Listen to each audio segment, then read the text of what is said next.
On revient à l'Île-de-France. Oui. France 3 Paris, une région que vous connaissez bien, Jean-Luc Mélenchon, puisque c'est ici, dans l'Essonne, que vous avez débuté en politique, autant lointain où vous étiez encore socialiste, avant d'aller vous faire élire député européen en 2009 dans le Sud-Ouest. On regarde. Ah, ça c'est... Être né quelque part, c'est toujours un hasard. Mais en politique, trouver un fief électoral, c'est une nécessité. Et pour un élu, c'est même une seconde identité. Celle de Jean-Luc Mélenchon sera donc la terre essonnienne. Venu du Jura, il arrive à Massy en 1978 comme directeur de cabinet du maire PS de l'époque, Claude Germont. Ce sont des patries d'adoption, c'est-à-dire que c'est des choix, c'est un raisonnement, c'est pas des racines. Il n'est pas né ici. Mais quand Jean-Luc arrive en Essonne, tout est en train de se créer. Vous avez des villes nouvelles, Massy est une ville nouvelle, Évry est une ville nouvelle. Donc il participe de ce mouvement où ce n'est pas le poids de la tradition qui domine et à quelle génération vos ascendances essonniennes remontent. Il deviendra ensuite adjoint à la mairie. Mais l'horizon local est un peu bouché. Il prend le RER et descend à la station Luxembourg. En 1986, il devient le plus jeune sénateur de France. On a souvent reproché à Mélenchon de n'avoir été élu que sur des scrutins de liste.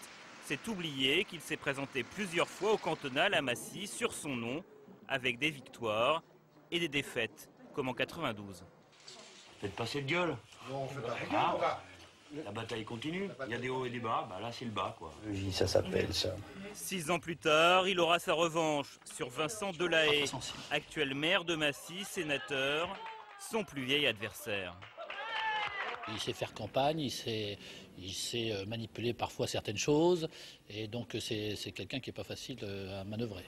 En cette fin des années 90, le voilà sénateur, conseiller général. Il sera même ministre dans le gouvernement Jospin, presque un notable, à qui il aura donc manqué une seule case, celle de maire, le fameux ancrage territorial, mais est-ce un manque? Tout ça, c'est une vision extrêmement datée, institutionnelle, qui ne correspond pas ni au tempérament qui est celui de Jean-Luc, mais même, je pense, au moment dans lequel on vit, qui est un moment plus bouillonnant, un moment de rupture, et dans lequel surgissent des personnages qu'on n'attendait pas. Un maire, ça doit être sur le terrain et écouter les uns et les autres. Et ça, je ne suis pas sûr qu'il ait la patience pour cela, qu'il l'ait eu même dans le passé. Donc, je ne suis pas sûr que c'était pour lui le passage obligé pour aller plus loin. On connaît la suite, il quitte l'Essonne pour Bruxelles et le Parlement européen. Il rompt avec le PS, avec soulagement. L'Essonne, il la retrouve lors de la campagne présidentielle. À Massy, il obtient 15% des voix et devance Marine Le Pen.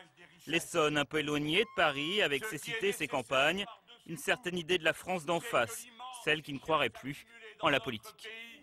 Alors, Monsieur Mélenchon, le maire est l'élu préféré des Français. Est-ce que vous regrettez de ne pas avoir été maire, de ne pas avoir tissé un petit lien privilégié? C'est vrai que c'est un rude travail d'être maire, c'est un mandat très exigeant, mais ça ne s'est pas trouvé comme ça. Moi, je ne faisais pas un plan de carrière, je demande qu'on comprenne ça. Est-ce que c'est une question de tempérament aussi, comme le dit quelqu'un dans le reportage? L'actuel maire de Massy dit ça, peut-être, bon, c'est mon adversaire, il est de droite, je suis de gauche, ça ne m'empêche pas de le respecter, et lui aussi, ça se voit bien.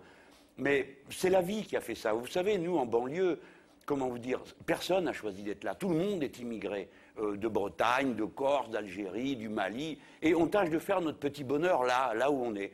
Et là où j'étais, j'ai eu beaucoup de chance parce que très jeune, on m'a confié des responsabilités. J'étais sénateur et conseiller général. C'est bon, quoi. Il y a une limite à tout ça. Et puis, dans mon esprit, comment vous dire, j'ai une telle passion républicaine.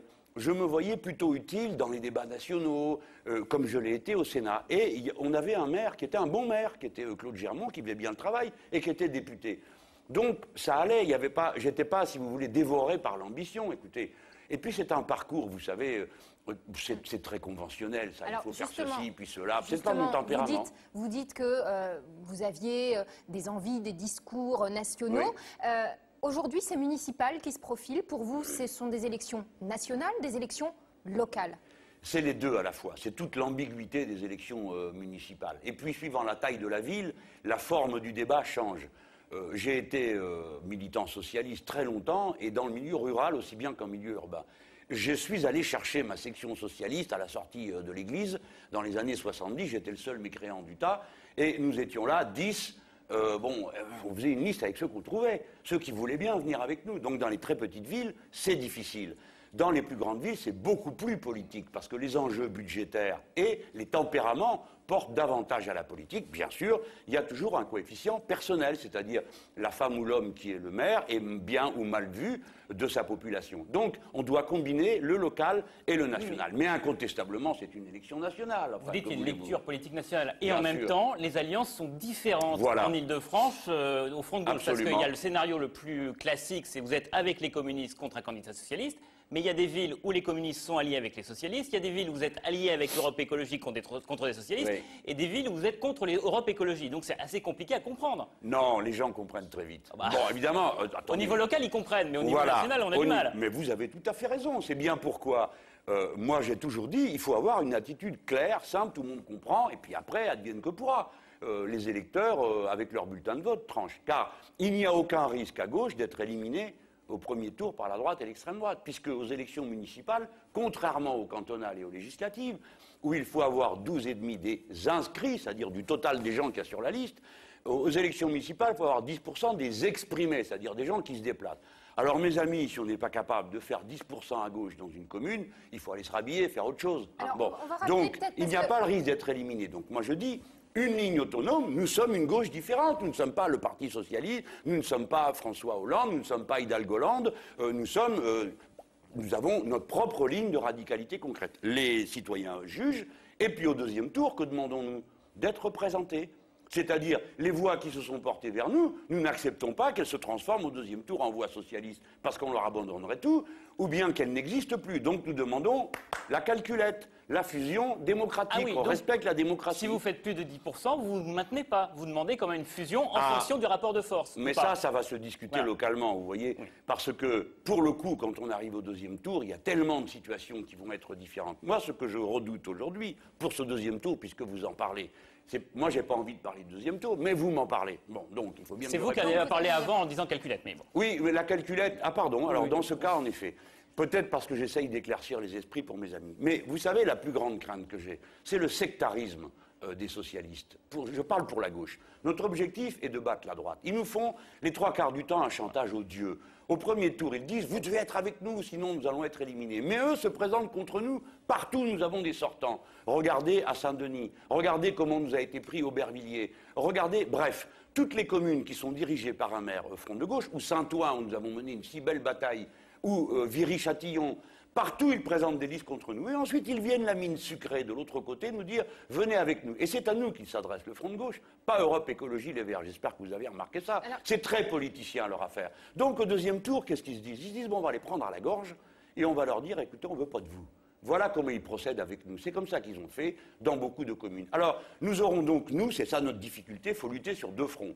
D'abord contre la droite et l'extrême droite, et puis avec le sectarisme des socialistes. Jean-Luc Mélenchon, on a une question qui nous arrive par Twitter. Oui. Nicolas Balaz, que pensez-vous de l'impopularité de François Hollande? Et donc, je poursuis la question, et donc d'une éventuelle alliance, fusion au deuxième tour? Ah ben, c'est bien parce que je pense qu'il y a un problème que je propose qu'au premier tour, on se compte séparément. C'est bien la discussion que j'ai eue avec les communistes parisiens, parce que je m'empresse de vous dire que c'est l'exception et pas la règle, les communistes parisiens. On va en parler dans un instant. Partout ailleurs, il y a des listes autonomes. C'est pas la seule exception. C'est une minorité, mais c'est pas la seule exception. J'en suis d'accord avec vous, mais c'est une minorité. C'est la ligne que je soutiens qui est majoritaire dans le front de gauche partout. Bon, avec des formes différentes. Moi, je ne suis pas omniscient, je ne sais pas tout ce qu'il faut faire partout, ça serait ridicule. Mais l'impopularité de François Hollande, d'abord, il faut la comprendre. Pourquoi c'est comme ça?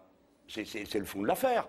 Parce qu'il n'y a pas de base sociale pour la politique de François Hollande. Mais ça, tout le monde le savait. C'est la même que celle de M. Sarkozy, et sur certains points, c'est pire.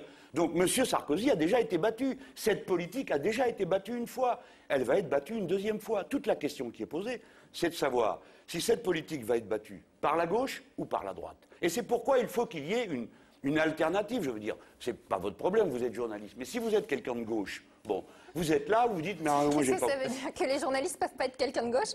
J'ai pas dit ça. Ah bon, j'ai essayé de vous mettre à pas après ça, vous êtes jamais content. C'est gentil. Bon, j'ai essayé de vous sortir de ce que je vais dire. Mais pour quelqu'un qui est de gauche, qui a voté à gauche au deuxième tour de l'élection présidentielle, les gens sont sciés.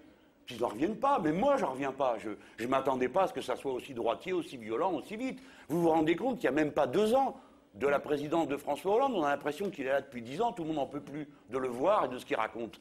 Donc on a un problème de fond. Que font les gens de gauche qui sont dans cette situation? On ne va pas leur dire, écoutez, restez à la maison parce que c'est imbuvable. On ne va pas non plus leur dire, écoutez, vous boirez de force du François Hollande parce qu'il n'y a rien d'autre. Non, il y a du Front de gauche, il y a du Jean-Luc Mélenchon, ou sinon vous pouvez voter à droite parce que c'est la démocratie. Mais si vous êtes de gauche, votez à gauche, bon sang. Et la gauche, c'est le Front de gauche, c'est pas François Hollande, c'est pas le Parti socialiste. Alors, à Paris, il y aura du Jean-Luc Mélenchon. Il y aura du Jean-Luc Mélenchon. On va justement parler du cas de la capitale où le Front de gauche a volé en éclats. Vos amis communistes ont choisi de s'allier dès le premier tour, justement avec la socialiste Anne Hidalgo. Ça vous a mis franchement en colère. Votre candidate Danielle Simonet part donc seule à la bataille. Alors, mission impossible ou pas, on en parle juste après.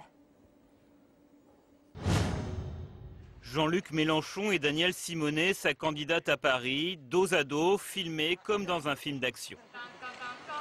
Seul contre tous. Pourtant, en ce mois de septembre, il espère encore une alliance avec le PC à Paris. Il y a une question d'honnêteté, de clarté. Enfin, quand même, on ne peut pas appeler à la manif le samedi contre le ministre et le dimanche aller voter pour lui. Enfin, tout ça est aberrant. Mais à Paris, le PC regarde du côté du PS. En cas d'alliance, Anne Hidalgo offre 13 sièges de conseillers de Paris. En échange, elle reprend l'objectif de 30% de logements sociaux. Un bon deal pour Pierre Laurent, le patron des communistes, qui met tout son poids dans la balance. À la mi-octobre, les militants communistes doivent voter pour ou contre cette alliance avec le PS. Et le scrutin est relativement serré.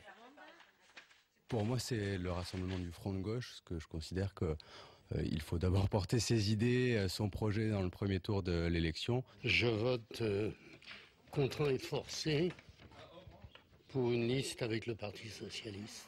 Et à 58%, c'est cette ligne qui l'emporte. Yann Brossa, le chef de file du PC à Paris, devient porte-parole d'Anne Hidalgo.